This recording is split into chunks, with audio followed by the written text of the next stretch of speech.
اگر یہ 8 چیزیں محبوب تر ہیں اللہ سے اور اس کے رسول سے اور اس کی راہ پہ جنگ کرنے سے، جہاد سے، تو جاؤ دفعہ ہو جاؤ، بیٹھو وہاں یہاں تک کہ ہم اپنا فیصلہ سنا دیں. اور اللہ ایسے فاسقوں کو، ایسے ناہنچاروں کو ہدایت نہیں دیتا. رمضان کا اصل میں جو پروگرام ہے، میں پہلے ذرا تمہید عرض کر دوں، یہ ہم صرف واقف ہیں روزہ دن کا اور رات کو 1 گھنٹے کی تراویح. یہ بہت بڑا مغالطہ ہے، بہت بڑا مغالطہ ہے، بہت بڑا مغالطہ.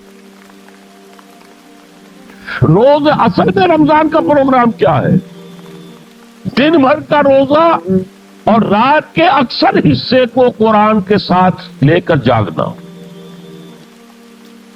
لیکن حکمت خداوندی نے پہلے حصے کو تو فرض کیا ہے، دوسرے کو فرض نہیں کیا. اس کو ترغیب اور تشویق پر چھوڑ، لیکن اس کی جو اہمیت ہے میں چاہتا ہوں کہ پہلے اچھی طرح اس کو سمجھ لیں آپ. دیکھیے پہلی حدیث اس میں ہے سلمان الفارسی رضی اللہ تعالی عنہ قال خطبنا رسول اللہ صلی اللہ علیہ وسلم فی آخر یوم من شعبان. حضرت سلمان فارسی سے مروی ہے، انہوں نے فرمایا کہ خطبہ ارشاد فرمایا ہمیں اللہ کے رسول نے صلی اللہ علیہ وسلم شعبان کے آخری دن. فقال، آپ نے ارشاد فرمایا، یہ خطبہ طویل ہے، میں نے صرف شروع کے چند جملے یہاں نقل کیے. یا ایھا الناس قد اظلکم شہر عظیم، اے لوگوں تم پر ایک بہت عظمتوں والا مہینہ سایہ فگن ہو گیا ہے. دیکھیے سایہ فگن سے وہ انگریزی کا محاورہ آپ کے ذہن میں آنا چاہیے، coming events cast their shadows before. ابھی رمضان شروع نہیں ہوا ہے، شعبان کا آخری دن ہے، تو وہ کمنگ ایونٹ جو ہے رمضان مبارک، اس کا سایہ آ گیا ہے تم پر. اس لیے حضور نے وہ لفظ استعمال کیا قد اظلکم، ظلال کہتے سائے کو. قد اظلکم شہر عظیم، بڑی عظمت والا مہینہ ہے. شہر مبارک، بہت برکت والا مہینہ ہے.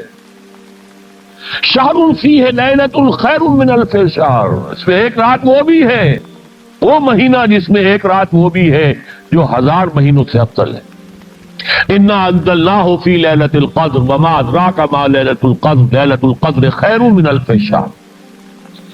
اب جو اگلے 2 جملے ہیں وہ نوٹ کیجئے.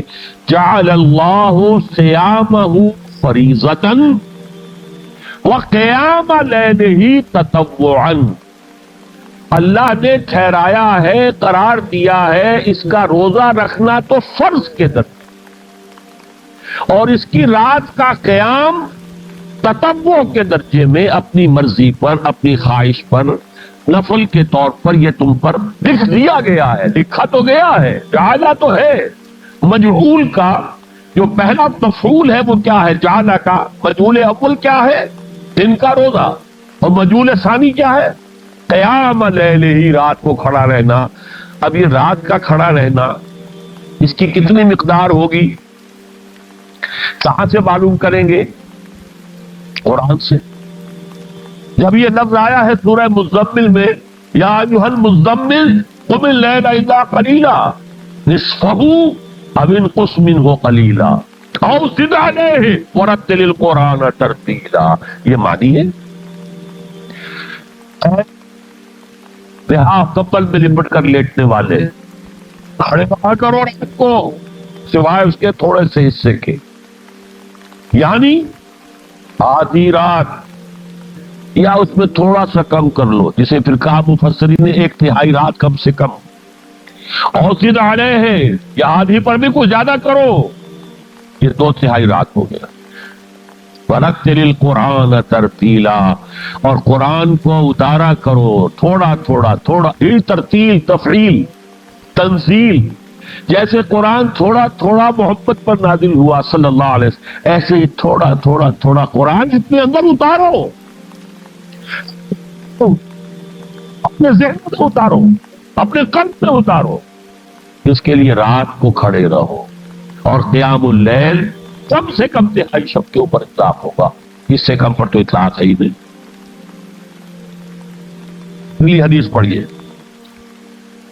تو یہ ہے جو عام طور پر ہر مسجد میں بھی آج کل خوب یہ گونج رہی ہوگی حدیث، بیان ہوتی ہے، اس لیے کہ بخاری اور مسلم دونوں میں موجود ہے، متفق علیہ روایت ہے۔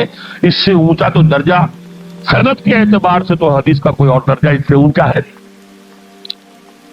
عن ابی ہریرہ رضی اللہ عنہ قال قال رسول اللہ صلی اللہ علیہ وسلم، حضرت ابو ہریرہ سے روایت ہے، آپ نے فرمایا کہ حضور نے ارشاد فرمایا، من صام رمضان ایمانا واحتسابا غفر له ما تقدم من ذنبه، جس نے روزہ رکھا رمضان مبارک کے دوران اللہ پر یقین رکھتے ہوئے اور اس سے اجر و ثواب کے حاصل ہونے کی امید میں، اس کے تمام پچھلے گناہ معاف ہو جاتے ہیں۔ ومن قام رمضان ایمانا واحتسابا غفر له ما تقدم من ذنبه، اور جو کھڑا رہا جیسے ساما، میں نے شروع میں آپ سے عرض کر دیا تھا، یہ مصدر ساما یصوم صومن، قام یقوم قیاما۔ ومن قام رمضان، جو کھڑا رہا رمضان کے دوران، پورے رمضان کے دوران کھڑا رہا، ایمان و احتساب کی شرط پھر وہی ہے، غفر له ما تقدم من ذنبه، وہی اجر اس کا بھی ہے۔ ومن قام لیلۃ القدر ایمانا واحتسابا غفر له ما تقدم من ذنبه، اور جو خاص طور پر لیلۃ القدر میں کھڑا رہا ایمان اور احتساب کے ساتھ، اس کے بھی پچھلے گناہ معاف ہو گئے۔ اب یہ قامہ اور سامہ جیسے آ رہا ہے ایک دوسرے کے ساتھ پیرلل ہو کر، اس کو نوٹ کر لیں۔ من صام رمضان من قام رمضان، کیا یہ 1 گھنٹے کی تراویح جو ہے اس پر پوری اترتی ہے؟ یہ نسبت خاک رابع عالم پاک کو تک کوئی اس میں ریشو پروپورشن جڑتی نہیں۔ اگلی حدیث بھی پڑھ لیجیے، یہ وہی آگے عبداللہ ابن عمرو بن العاص رضی اللہ تعالی عنہما، جن کے بارے میں نے عرض کیا تھا، بہت ہی زاہد منش، بڑے عابد، ہر روز روزہ اور پوری رات نماز پڑھتے تھے، وہ راوی ہے اس کے۔ عن عبداللہ ابن عمرو رضی اللہ عنہما ان رسول اللہ صلی اللہ علیہ وسلم قال الصیام والقرآن یشفعان للعبد، روزہ اور قرآن دونوں بندے کے حق میں شفاعت کریں گے۔ یقول الصیام، روزہ یہ کہے گا، اے رب، اے پروردگار، انی منعتہ الطعام والشہوات بالنہار، میں نے تیرے اس بندے کو روکے رکھا کھانے پینے سے اور شہوت سے دن کے وقت۔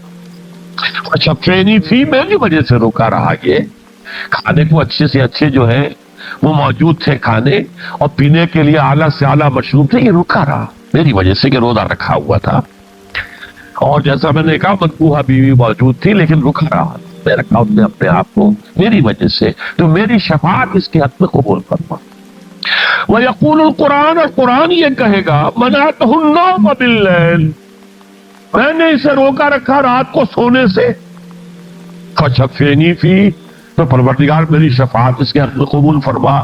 فَيُشَفَّعَانِ، تو ان دونوں کی شفاعت قبول کی جائے۔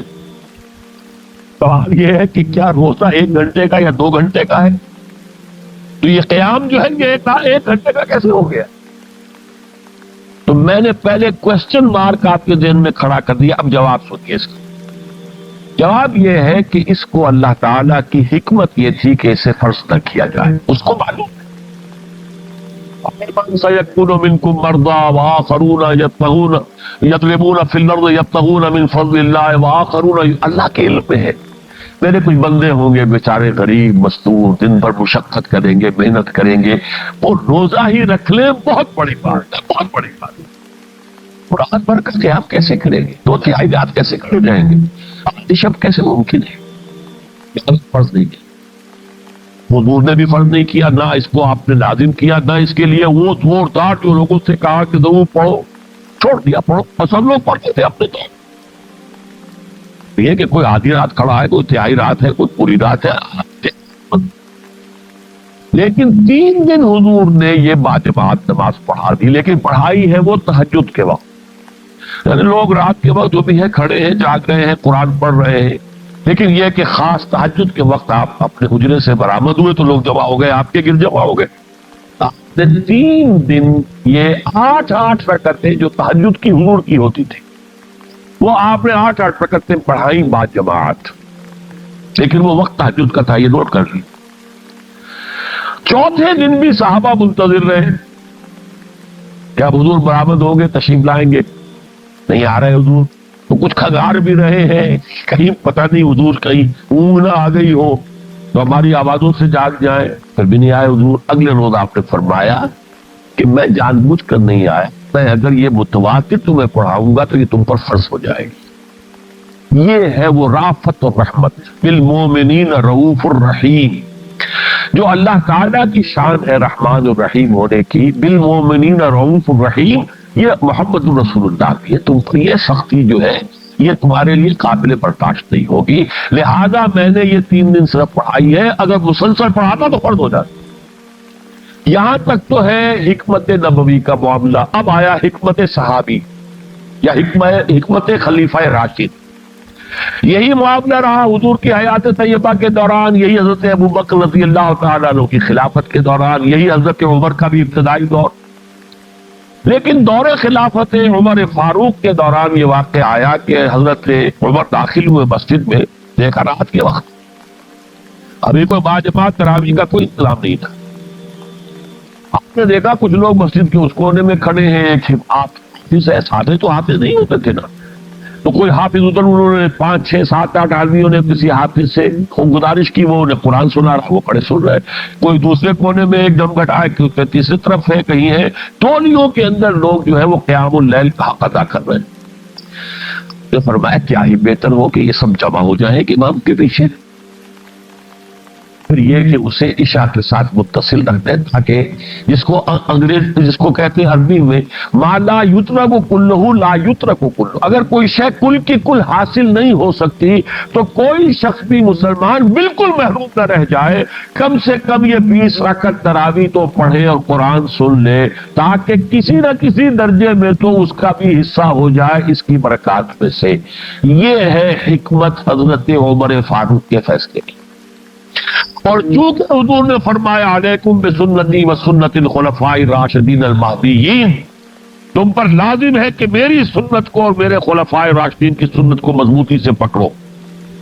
یہ وجہ ہے کہ فقہائے اربعہ جو ہیں ہمارے، وہ سب کے سب اس کو واجب کے درجے میں رکھتے ہیں، اس لیے کہ یہ فیصلہ حضرت عمر کا ہے، عمر خلیفہ راشد ہیں رضی اللہ تعالی عنہ، لہذا یہ نظام بن گیا تراویح کا۔ اب میں اس کی نفی نہیں کر رہا، لیکن جو سمجھتا ہے کہ اس سے اصل حکمت اور غرض و غایت پوری ہو گئی، وہ مغالطے میں مبتلا۔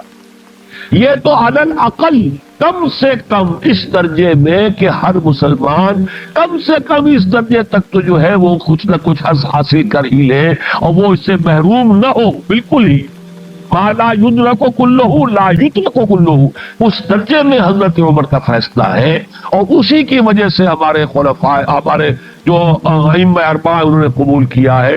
اور یہی اس مسئلے کا حل ہو جائے گا جو اہل حدیث حضرات اس کے اوپر جو ہے چیلنج بھی شائع کرتے ہیں، کوئی ثابت کر دے حضور سے 20 رکعتیں تو ہم اتنے لاکھ، ہم بھی کہتے ہیں کہ حضور سے ثابت نہیں ہے، کون کہتا تھا ہی نہیں، یہ تو حضرت عمر کا فیصلہ ہے۔ حضرت عمر کا فیصلہ، خلیفہ راشد کا فیصلہ، اس کو امت نے قبول کیا ہے، لہذا وہ نظام ہے، رہے گا۔ اور یہی جو ہے آپ کو معلوم ہے، حالانکہ یہاں اکثریت جو ہے وہاں پر وہ اہل حدیث حضرات کی ہے سعودی عرب میں، حرمین میں وہی 20 رکعت تراویح ہوتی، اس لیے کہ وہ ان کا جو آفیشل مسلک ہے وہ مسلک حنبلی، حنفی نہیں ہے، تو حنبلی مسلک میں بھی یہی، شافعی میں بھی یہی، مالکی میں تو 36 تک کی روایتیں موجود ہیں، 36 رکعت۔ لیکن یہ ہے کہ یہ ہے وہ 20 رکعت تراویح کا معاملہ، اس کی نفی میری بات سے نہ سمجھ لیجیے گا، وہ ٹھیک ہے، حضرت عمر کا فیصلہ ہے۔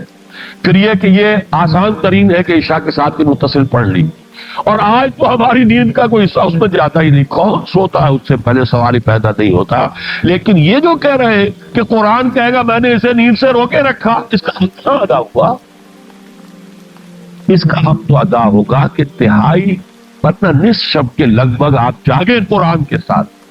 اب سمجھئے اس کی غرض و غایت کیا ہے۔ اگر قرآن رمضان کا یہ دوگنا پروگرام سامنے آ گیا، اصلاً جو مطلوب ہے دن بھر کا روزہ اور رات کے اکثر حصے کا کم سے کم نصف شب جو ہے اس میں جاگنا قرآن کے ساتھ، اب اس کی جو حکمت اور غرض و غایت ہے وہ بھی اب آپ 2 درجوں میں سمجھ گئے۔ رمضان کا اب 2 بادشاہ پروگرام، دن میں روزہ رکھو، اس روح کو مصبحی کرو،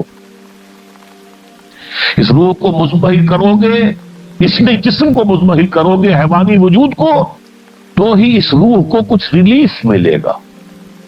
بھاری بوجھ کسی کے قدموں میں پڑا ہوا ہے، وہ کیسے اوپر اٹھے گا؟ ذرا اس کے نیچے جو وزن ہے، لنگر بھاری ہے، جہاز کا کیسے چلے گا؟ لنگر تو اٹھاؤ۔ تو اس طریقے سے وہ ذرا بوجھ سے اس کو تھوڑا سکین دو، رات کو کھڑے ہو جاؤ، اب اپنی روح پر نازل کرو اللہ کے کلام۔ تیرے ضمیر پہ جب تک نہ ہو نزول کتاب، گرہ کشا ہے نہ راضی نہ صاحب کشاف۔ اب یہ پھوار پڑ رہی ہے تمہارے اوپر، تمہارے اندر اس کو جذب ہونا چاہیے۔ اس سے کیا ہوگا؟ روح کو تقویت حاصل ہوگی۔ اس کو مثال سے پہلے سمجھا دوں، کوئی شخص پیاس سے مر رہا تھا، اس درجہ پیاسا تھا کہ اس کے اوپر بے ہوشی بھی طاری ہو گئی۔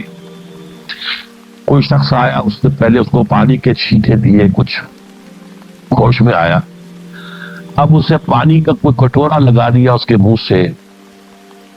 پانی کے ایک گھونٹ کی جو لذت اسے اس وقت محسوس ہوگی، کیا کبھی زندگی میں کسی کو محسوس ہو سکتی؟ یہ پانی کتنی بڑی قیمت ہے، قیمتی شے ہے۔ یہ تو اسی سے پوچھئے جسے شخص پیاس لگی تھی اور پیاس کی وجہ سے بے ہوش ہو گیا۔ اسے پانی کا ایک گھونٹ، جیسے کہ آپ تصور کر سکتے ہیں پیاس سے کوئی مر رہا ہو بادشاہ، وہ اپنی پوری سلطنت دے دے گا، مجھے ایک کٹورا پانی دے دو بابا، لو سلطنت دے، جان سے جا رہا ہوں میں تو۔ اس وقت پانی کی قدر و قیمت معلوم۔ آپ کی روح بے ہوش، آپ نے روزہ رکھ کر اسے کچھ تھوڑا سا لیف دیا، چھینٹے ڈالے، اب رات کو آپ نے یہ آب حیات، ماں مبارکہ، دیکھیں مبارک کا لفظ 2 چیزوں کے ساتھ قرآن میں ہے، ماں مبارکہ، بارش تو آسمان سے اترتی ہے، یہ پانی مبارک ہے، برکت کہتے ہیں اس سے ہے جو کسی شے کی مخفی جو قوتیں ہیں انہیں اجاگر کر کے باہر لے آئے، یہ برکت ہے۔ زمین کے اندر روئیدگی ہے، بارش برسی، اندر سے نکل آیا۔ اسی طرح کتاب مبارک، یہ کتاب مبارک ہے، یہ کتاب مبارک ہے، یہ تمہارے اندر سے تمہاری سوئی ہوئی روح کو بیدار کر کے پھر اسے غذا دیتی ہے۔ اب جب وہ قرآن کو پڑھے گا یا اس کو قرآن اس کے اندر جائے گا، اسے معلوم ہوگا اس سے بڑی کوئی نعمت نہیں۔ یہ ہے شکر جو پیدا ہوگا اب اس کی گہرائی کے، اس کے دل کی گہرائیوں میں۔ شکر کے معنی کیا ہے؟ احسان کی قدر شناسی۔ شکر کو امام راغب نے 3 مرحلوں میں بیان کیا ہے۔ شکر بالقلب، پہلے تو آپ کو معلوم ہو جو نعمت کسی نے دی ہے کتنی بڑی ہے، یہ احساس نہیں ہے۔ کسی بچے کے ہاتھ پہ آپ نے ہیرا رکھ دیا، اسے کیا پتا یہ ہیرا ہے یا یہ کوئی کانچ کا ٹکڑا ہے، وہ کیا کرے گا اس کی قدر؟ بلکہ ٹافی دیں گے تو وہ سمجھے گا کہ یہ زیادہ اچھی چیز دی ہے، مجھے اس پتھر کا میں نے کیا کرنا ہے، ان کو تو معلوم نہیں کہ یہ ہیرا ہے۔ جب تک کسی نعمت کی قدر و قیمت کا احساس نہ ہو، اس کے متناسب پروپورشنیٹ شکر آپ کر ہی نہیں سکتے۔ پھر آپ کو زبان سے شکر ادا کرنا ہے۔ الحمدللہ الذی انزل علی عبدہ الکتاب، زبان سے شکر ادا کرنا۔ پھر اس کا شکر کا حق ادا کرنا ہے، اس نعمت کو استعمال کرنا ہے۔ اگر نعمت لا کے رکھ دی تو بھی یہ ناشکری ہے۔ کسی بچے کو لا کر کسی اس کے والد نے کتاب دی بڑی عمدہ، اور وہ بڑا مہذب بچہ ہے، تھینکس ڈیڈ یا ڈیڈی، اس نے شکریہ ادا کر دیا، پھر کتاب جا کے جو رکھی کبھی کھول کے دیکھا ہی نہیں، تو ناشکری کر رہا ہے یا شکر کر رہا؟ زبان سے تو شکر ادا کیا تھا تو ناشکری کر رہا ہے، عقل نہیں کر رہا۔ قرآن کا شکر کیا ہوگا؟ وہ میرا کتابچہ جو ہے مسلمانوں پر قرآن مجید کے حقوق، اگر وہ سمجھیں گے، کیونکہ میری اس پوری دعوت قرآنی کی جڑ اور بنیاد 2 چھوٹے چھوٹے کتابچے 167 میں لکھا تھا، اسلام کی نشر ثانیہ کرنے کا اصل کام، یہ اسلام کی ریوائول کیسے ہوگی، اس کی شرط لازم کیا ہے، اصل کام کیا ہے۔ ہم نعرے لگانے پر آ گئے ہیں، جلوس نکالنے پر آ گئے ہیں، ہم یہ کر رہے ہیں، ہم وہ کر رہے ہیں، تلواریں بھی اٹھا لی ہیں، گولیاں بھی کھا رہے ہیں، جانیں بھی دے رہے ہیں، اصل کام نہیں کر رہے. وہ اصل کام کیا ہے؟ یہ سن 67 کی میری تحریک ہے. اسلام کی نشت ثانیہ کرنے کا اصل کام. اور پھر سن 68 کی میری 2 تقریریں تھی جب میں نے جمعے کا خود خطاب کیا تھا مسجد خضرہ سمن آباد میں، مسلمانوں پر قرآن مجید کے حقوق. اس کو مانو جیسے کہ ماننے کا حق ہے، اس کو پڑھو جیسے کہ پڑھنے کا حق ہے، اس کو سمجھو جیسے کہ سمجھنے کا حق ہے، اس پر عمل کرو جیسے کہ عمل کا حق ہے، اور اسے 4 ٹانگیں عالم میں پھیلاؤ.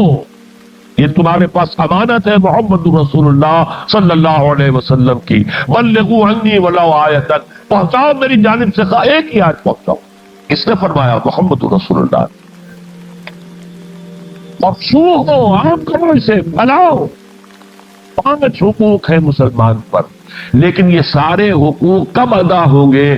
جب قرآن کی نعمت کی قدر ہو جائے، معلوم ہو کہ یہ کوہ نور ہیرا ہے، یہ کوئی کانچ کا ٹکڑا نہیں ہے، کوہ نور ہیرا ہے. تب معلوم ہوگا اس کی کتنی حفاظت آپ کریں گے، جس نے دیا ہے اس کا کتنا شکر ادا کریں گے، یہ کہ اسے کیسے سنبھال کر رکھیں گے.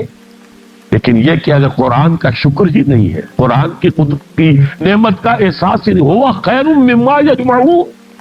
یا ایھا الناس قد جاءتکم موعظۃ من ربکم وشفاء لما فی الصدور وہدی وبشریٰ للمؤمنین، ہدی ورحمۃ للمؤمنین. قل بفضل اللہ وبرحمتہ فبذلک فلیفرحوا ھو خیر مما یجمعون. دنیا میں انسان جو کچھ جمع کرتا ہے، جائیداد، مال، دولت، ہیرے جواہرات، زیورات، اور کوئی اینٹیکس، کوئی جو ہے وہ ڈیکوریشن پیسز، جو کچھ، ان سب سے زیادہ قیمتی شے یہ قرآن. لیکن اس کا احساس کب ہوگا؟ جب روح بیدار ہو جائے گی، جب وہ چکھے گی قرآن. جس کو میں کہا کرتا ہوں کہ ایمان حقیقی کیسے حاصل ہوتا ہے قرآن سے؟ تب قرآن کو سنتے ہوئے انسان جھوم جائے، اس کے اندر کوئی شے سمپیتھیٹک وائبریشن میں آ جائے، اسے کہے کہ ہاں یہی ہے، یہاں سے میں خود آیا ہوں، وہیں سے یہ کلام آیا، یہاں سے میری روح آئی ہے، وہیں سے یہ کلام. اب یقین پیدا ہوا. اس کو اقبال نے کہا ہے باطنی تجربہ. ایک تجربہ وہ ہے جو ہم دیکھ رہے ہیں آنکھوں سے، سن رہے ہیں کانوں سے، چھو رہے ہیں اپنے ہاتھ سے، سونگھ رہے ہیں ناک سے، اور ٹیسٹ کر رہے ہیں اپنے جو ٹیسٹ بڈز ہیں منہ کے. یہ ہمارا ایکسٹرنل ایکسپیرینس ہے. لیکن ایک انٹرنل ایکسپیرینس ہے. ساری جو بحث اٹھائی ہے علامہ اقبال نے ریکنسٹرکشن پر، اس کا بنیادی نقطہ یہ ہے کہ انٹرنل ایکسپیرینس بھی اس ایکسٹرنل ایکسپیرینس کی طرح بلکہ اس سے زیادہ بڑھ کر قابل اعتماد. یہ ہے انٹرنل ایکسپیرینس. لعلکم تشکرون. تو یہ تو پہلی منزل طے ہوئی ہے ابھی صوم رمضان، صیام و قیام رمضان کا. پہلا حاصل کیا ہوگا؟ وَلَعَلَّكُمْ تَشْكُرُونَ، تاکہ تم اس قرآن کی عظمت سے واقف ہو جاؤ، تاکہ تمہیں اس پر اس کی جو وقت ہے، قدر و قیمت ہے، اس کا انکشاف ہو جائے. اب اگلا مرحلہ آئے گا. اب یہ روح کچھ توانا ہو کر، کچھ ہوش میں آ کر کدھر اس کی توجہ ہوگی؟ کل شیء یرجع الی اصلہ، ہر شے اپنی اصل جڑ کی طرف رجوع کرتی. ہمارا حیوانی وجود زمین کی طرف جاتا ہے. یہ سورہ اعراف میں جو کہا ہے بلعام بن باورہ کے بارے میں، وَلَكِنَّهُ أَخْلَدَ إِلَى الْأَرْضِ، زمینی خواہشات ہی کے چکر میں آپ ہیں تو گویا کہ آپ زمین میں دسے جا رہے ہیں. روح میں بہت متوجہ ہوگی، اپنے مرکز کی طرف مائل پرواز کا حسن.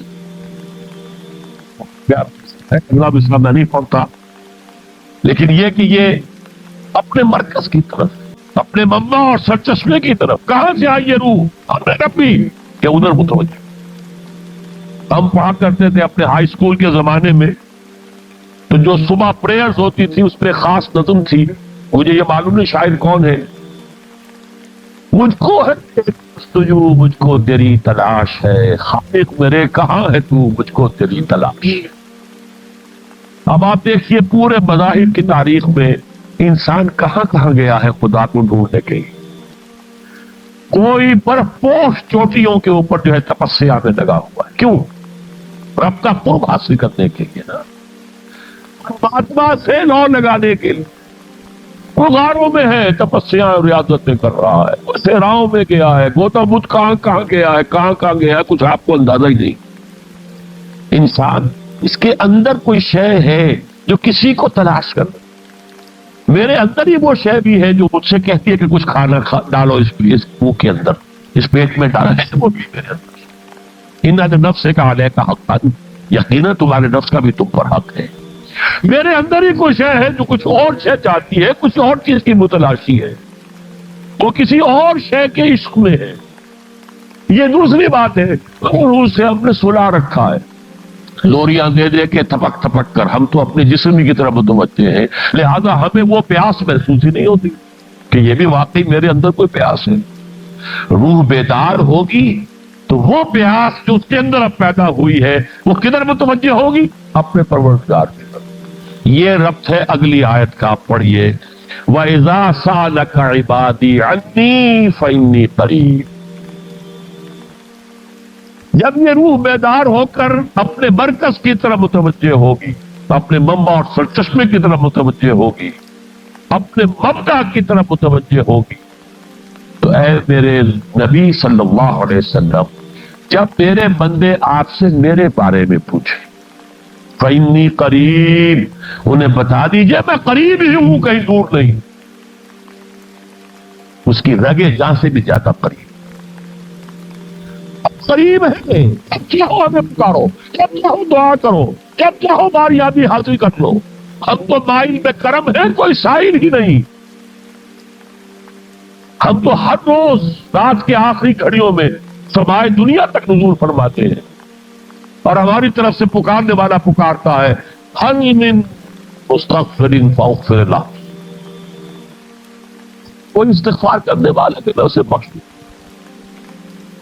کوئی مانگنے والا حل من سائل فاعطیہ، اے کوئی مانگنے والا جسے میں دوں۔ تم سوئے ہوتے،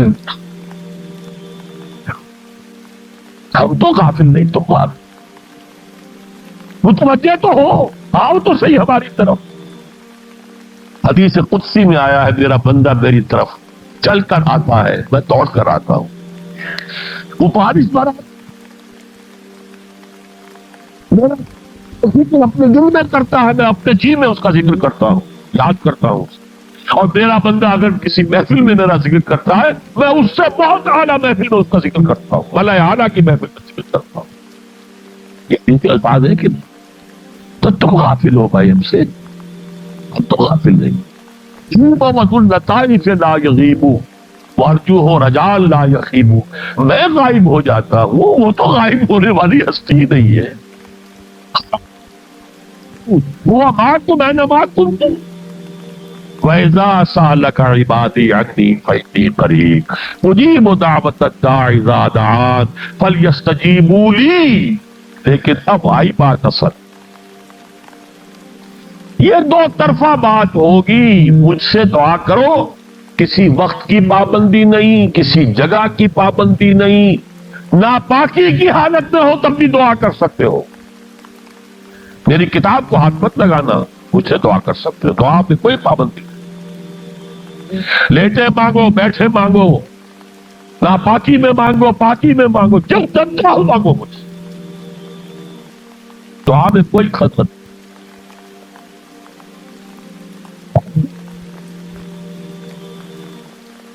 We listen to you, we grant your prayers۔ اجیبو جو ہے، اجیبو دونوں مان، جواب دینا اور قبول کرنا، اجابت استجابت دونوں کا ایک ہی مفہوم ہے، جواب دینا اور قبول کرنا۔ اجیبو دعوت الداعی اذا دعان، میں تو ہر پکارنے والے کی پکار کو سنتا ہوں، قبول کرتا ہوں جب بھی وہ مجھے پکارتا ہے، لیکن فلیستجیبوا لی، میرا بھی تو کہنا مانو، یہ بھی میرا کہنا مانے، مجھ سے محبت کریں۔ مجھ سے نہ لگائیں، میرے دین کے لیے اپنے آپ کو وقف کریں. ان صلاتی و نسکی و محیای و مماتی للہ رب العالمین. میرے باغیوں کے خلاف بغاوت کریں، میرے دین کا جھنڈا اونچا کریں. یہ سارے احکام ہیں کہ یہ قرآن میں. قاتلوہم، جیسا کہ میں نے آپ کو بتایا اگلے ہی رکوع میں قتال کا حکم آ رہا ہے. اور وہ گھوڑوں کو روزہ رکھواتے تھے، بتا دیا یہ روزہ تمہیں کس لیے رکھوایا جا رہا ہے. اگلے ہی رکوع کے اندر حکم ہے قاتلوا فی سبیل اللہ الذین یقاتلونکم وقاتلوہم حتی لا تکون فتنۃ ویکون الدین للہ. اللہ کے لیے دین ہو جائے، پورا کا پورا نظام اللہ کے تابع آ جائے. اس کے لیے پہلے دعوت دو، محنت کرو، جد و جہد کرو، اس دعوت کے نتیجے میں جمعیت فراہم کرو. جب جمعیت اتنی ہو جائے کہ پھر اس باطل نظام کے خلاف بغاوت کر سکو تو کرو بغاوت. اگر باطل نظام کے خلاف بغاوت نہیں کرتے ہو تو پھر ہم سے بغاوت ہے تمہاری. پہلے ذہنی بغاوت ہے، آپ ڈس اون کیجئے ذہنی اعتبار سے، نفسیاتی اعتبار سے. میں اس نظام کو نہیں اون کرتا، ریکنسائل نہ کیجئے اس کے ساتھ، کوئی تعاون نہ کیجئے اس کے ساتھ، کوئی چاکری اور ملازمت نہ کیجئے اس کی. تن من دھن لگائیے اس نظام کو بدلنے کے لیے. چاہے ابھی وہ دعوت کے مرحلے میں ہے، لوگوں کو تیار کیا جا رہا ہے، تربیت دی جا رہی ہے، تزکیہ کیا جا رہا ہے، لیکن ہدف کیا ہے؟ تاکہ اللہ کا دین غالب. فَلْيَسْتَجِيبُوا لِي، میرا بھی تو کہنا سنیں اور مانیں. میں جہاد کا حکم دیتا ہوں تو جہاد کریں، میں اقامت دین کا حکم دیتا ہوں اقیم الدین تو اس کے لیے کھڑے ہو جائیں. میں قتال کا حکم دوں تو قتال کریں. فَلْيَسْتَجِيبُوا لِي وَلْيُؤْمِنُوا بِي، اور مجھ پر ہی اپنا ایمان پختہ رکھیں. توکل کریں تو مجھ پر کریں، محبت کریں تو مجھ سے، راضی رہے تو میری تقدیر پر راضی رہے. توکل ہو، راضی برضائے رب ہو، اطاعت ہو. جب تک یہ ساری چیزیں اللہ کے لیے نہ ہو جائیں. والذین آمنوا اشد حبا للہ، اصل میں تو مومن وہ ہوتے ہیں جو سب سے بڑھ کر شدید ترین محبت اللہ سے کرتے ہیں.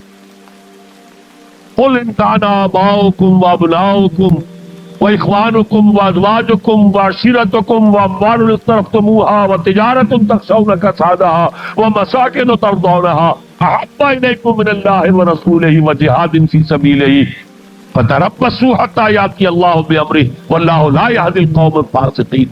اے نبی سے کہہ دیجئے اگر تمہیں اپنے باپ، اپنے بیٹے، اپنے بھائی، اپنے اسپاؤسز، بیوی کے لیے شوہر، شوہر کے لیے بیوی، اور رشتے دار، اور تمہارے وہ مال جو تم نے بڑی محنت سے جمع کیے ہیں، تمہارے وہ کاروبار جن کا تمہیں اندیشہ ہوتا ہے کہ کساد بازاری نہ ہو جائے، کہیں پر جو ہے ریسیشن نہ آ جائے، اور تمہارے وہ مکان اور محلات جو تم نے بنائے ہیں، اگر یہ 8 چیزیں محبوب تر ہیں اللہ سے اور اس کے رسول سے اور اس کی راہ پہ جنگ کرنے سے، جہاد سے، تو جہاں دفع ہو جاؤ، بیٹھو وہاں یہاں تک کہ ہم اپنا فیصلہ سنا دیں. اور اللہ ایسے فاسقوں کو، ایسے ناہنجاروں کو ہدایت نہیں دیتا.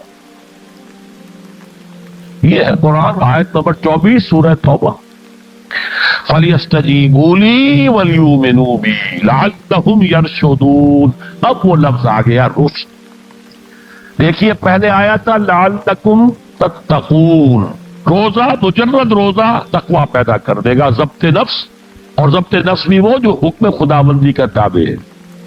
یہ روزے کی ریاضت ہے، روزے کی ریاضت کا حاصل. رمضان کے روزے کے ساتھ قیام اللیل کا دو گنا پروگرام، دن میں روزہ، رات کا قیام قرآن کے ساتھ. اس کا پہلا نتیجہ کیا ہے؟ لعلکم تشکرون، تاکہ قرآن کی عظمت منکشف ہو جائے، قرآن کی قدر و قیمت سے تم آگاہ ہو جاؤ، تمہیں معلوم ہو جائے کتنی بڑی دولت ہے جو اللہ نے دی ہے. اور آخری بات یہ، جب تمہاری روح بیدار ہو جائے گی، اپنے مالک کے ساتھ ہم کلام ہوں گی. اسی کا نام دعا ہے. دعا ہے جس کے بارے میں حضور نے فرمایا الدعاء مخ العبادہ، یہ عبادت کا جوہر ہے.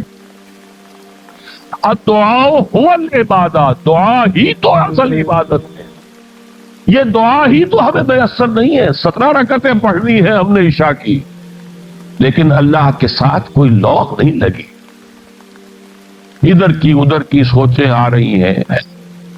17 رکعتیں پڑھی ہوں یا 7 پڑھی ہوں 10 پڑھی ہوں آپ کو اجر ملے گا، لیکن آپ کو دعا نصیب نہیں ہو. دعا کب ہوتی ہے؟ بقول اقبال، یہ جو میرے اندر ہے فائنائٹ ایگو، انائے صغیر، انا میں، یہ چھوٹی سی انا ہے. اس انائے کبیر، اس انائے کبیر کے لیے سب سے بڑی جو مظہر آیت ہے قرآن مجید میں وہ سورہ طٰہٰ، اننی انا اللہ لا الہ الا انا،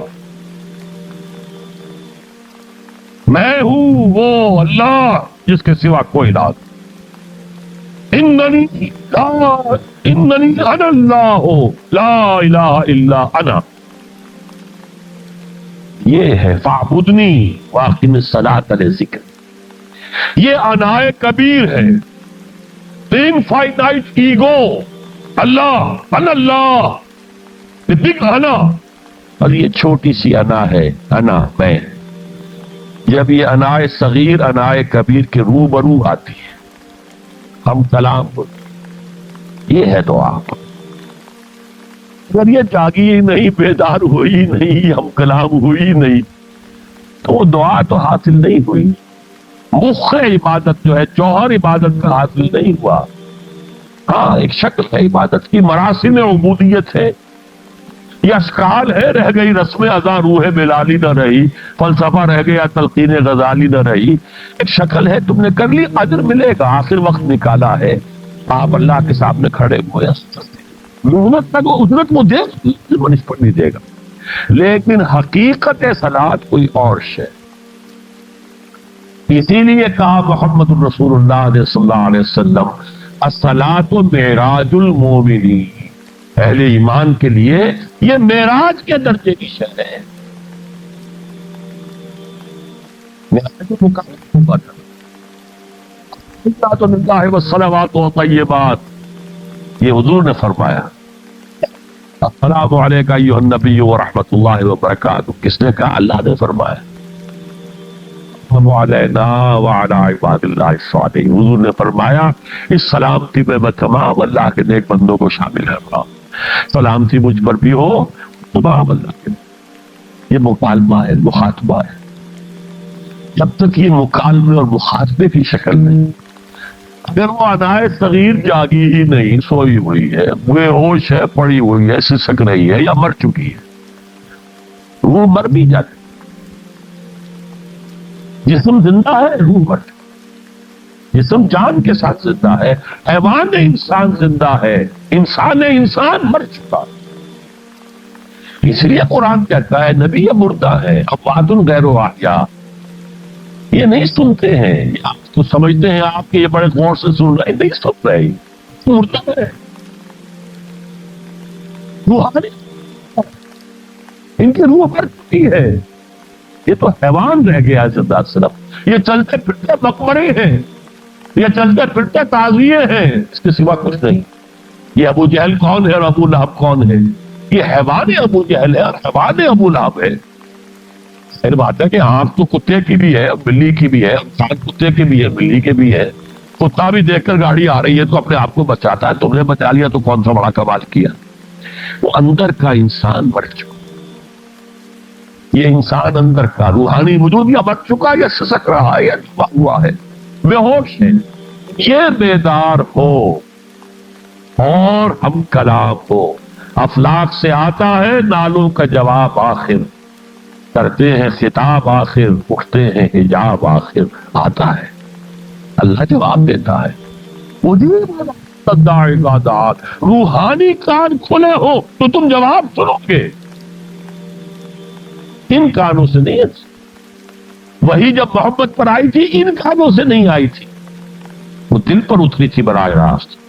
فَإِنَّهُ نَزَّلَهُ عَلَىٰ قَلْبِكَ، ان کانوں کا ان آنکھوں کا سوال نہیں ہے، وہ دل پر پڑا ہے. روح ہے،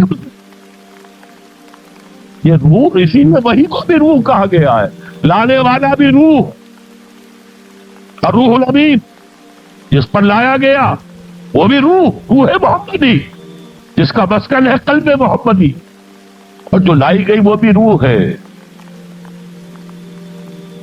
وَكَذَلِكَ أَوْحَيْنَا إِلَيْكَ رُوحًا مِّنْ أَمْرِنَا، یہ قرآن ہم نے نازل کیا، ایک روح ہے اے محمد جو آپ پر نازل کی۔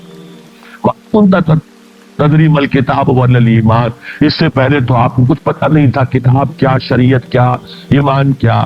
وَلَٰكِنْ جَعَلْنَاهُ نُورًا، ہم نے اس قرآن کو نور بنا کر آپ پر اتارا ہے۔ یہ ہے، اس کے لیے ہے اصل رشد۔ اب آخری لفظ آیا رشد۔